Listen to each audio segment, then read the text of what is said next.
Alright guys, so big update. The interior in the Corvair is pretty much done. So bought this red carpet off eBay. It was only like 40 quid. Put my seats back in. I had to drill and tap the floors out for the bolts.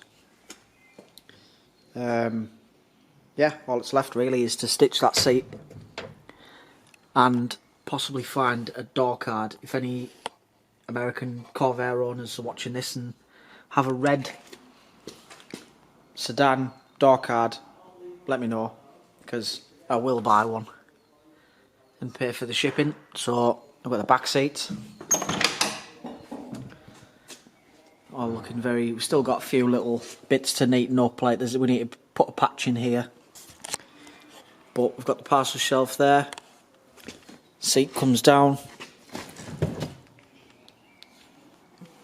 like that, gives you access to the parcel shelf. All the parcel shelf's been built and wrapped in carpet, so all the air ride system is under there. So yeah, I'm pretty happy with how that came out. Let me know in the comment section what you think. Is it too red? Some people have said it's a bit vibrant, but personally I think it suits the car quite well. So seeing as we're coming towards the end of the, well, I'll say the end, we're getting to a point where we can kind of leave the Corvair alone. I've been excited to get stuck into the BM. So I've been collecting parts for the engine. As you can see, I've put the water pump on so far. We've got new tensioner for the drive belt. We've got a new belt. Just been painting stuff up, so I've painted this. All the engine covers are painted, sort of like the timing chain covers, sorry.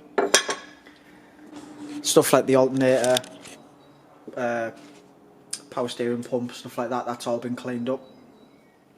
Ready to put this engine back together and start the swap into the E28. So I just bought, I was waiting for this to come in, with having a nightmare with the post office due to the whole COVID thing. So I finally managed to get my gasket kit for the bottom end. So it's, I think that's rear main seal, I think. Yeah, because they're massive. Rear main seal, front main, oil pump seal.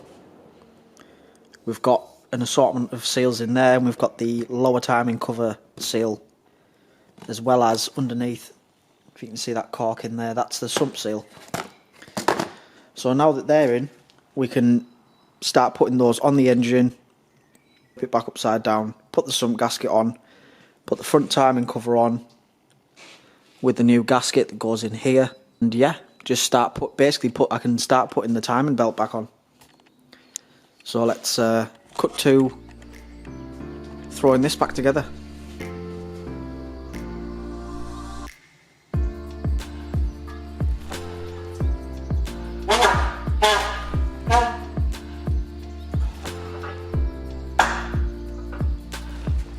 Great, massive oil spill.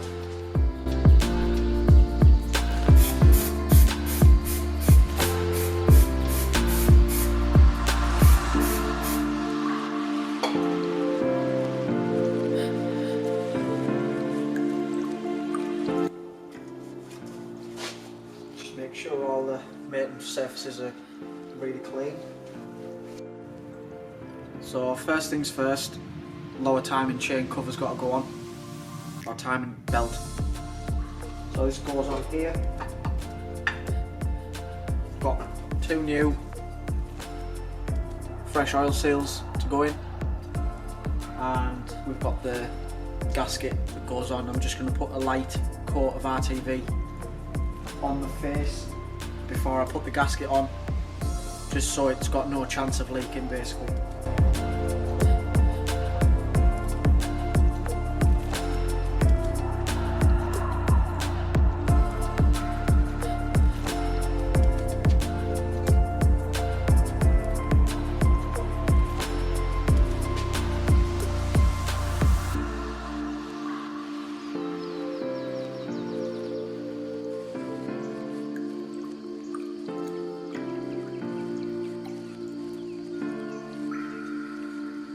the RTV also helps keep the paper gasket in place while you fit the parts to the car, so it doesn't just flop about all over the place, which is very handy.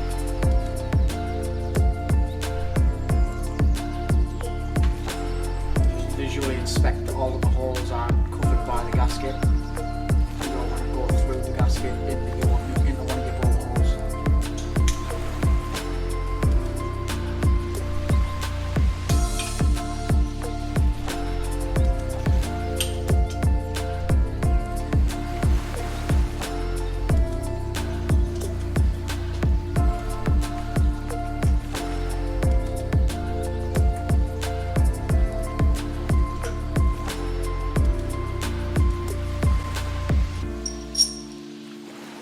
Now we can put the oil pump pulley and the crankshaft nut slash cog, gear, whatever it's called. Having a brain fart there. So now that that's on, we can fit the sump gasket. Again, we're going to put a light coat of RTV around the sealing face, just to take up any imperfections. And it's a cork gasket.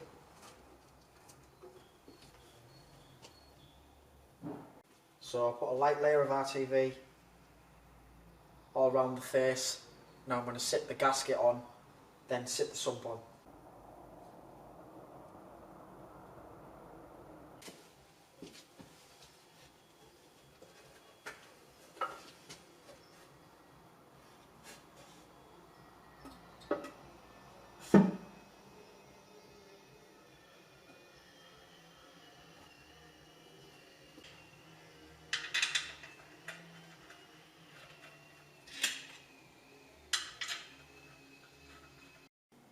Alright, so I've been round and torqued up all the bolts, done all of the sump bolts, the timing cover bolts, the timing belt cover bolts, water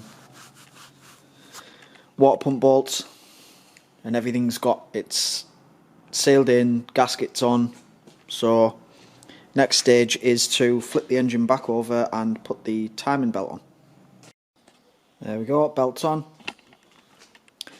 So I'm hoping that I'm pretty sure I've got it in the right place on the crank pulley. There's very minimal, there's a bit of slack there, but I think it needed that just to get on. Yeah, doing timing belts is not fun.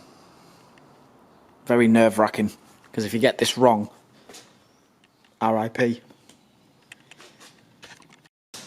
There we go, folks. All the front ends together pretty much in terms of timing.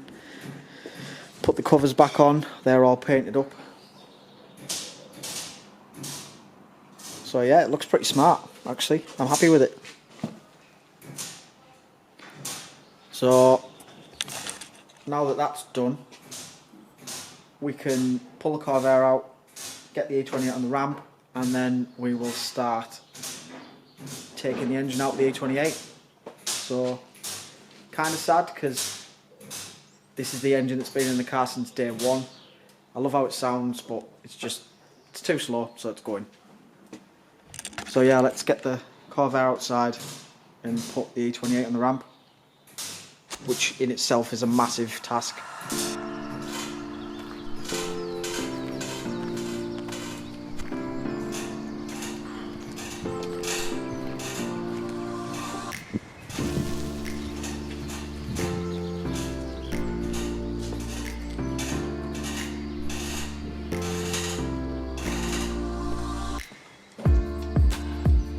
Fast up a start up.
So I've had to take the kit off of the E28. I've had to take the side skirts off, the bumper, just to be able to get the car on the ramp. So I had to drive onto those pieces of wood with the front wheels, put the red jack under the front end, under the subframe to pick the front end up, drop the front end onto the ramp, onto the front arms of the ramp, then take the kit off. Now I've got the jack under the back end trying to get to the diff to jack the back up so I can get the back pads under the car. So it's an absolute fucking nightmare getting this car on a ramp. Right, I think we're there, so let's see if she goes up.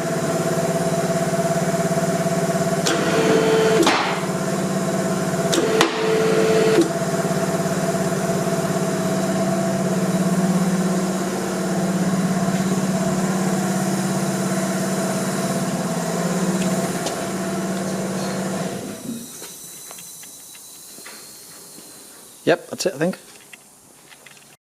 So yeah, I guess that's it. E28's on the ramp. The skirts and the front bumper, well, front valance are off. So it's time to start removing all of that. Start cleaning it up. Like I say, the plan is to do a mild tuck, not a shave, just a tuck in the engine bay. Respray everything, like do all the bodywork, filler.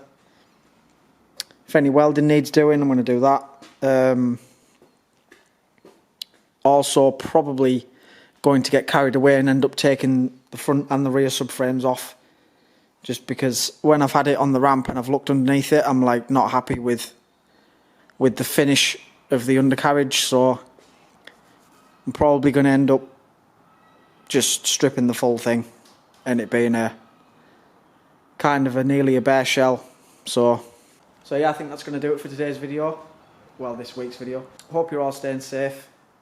Hopefully soon we can all go out and do stuff with the cars again, our friends, and I'll be able to go out with Tom in his E24 and we'll definitely shoot a video for that. But for now, next video is going to be tearing at the E28, starting to take everything off it. So yeah, I look forward to that, and I will see yous in the next one. See yous in a bit.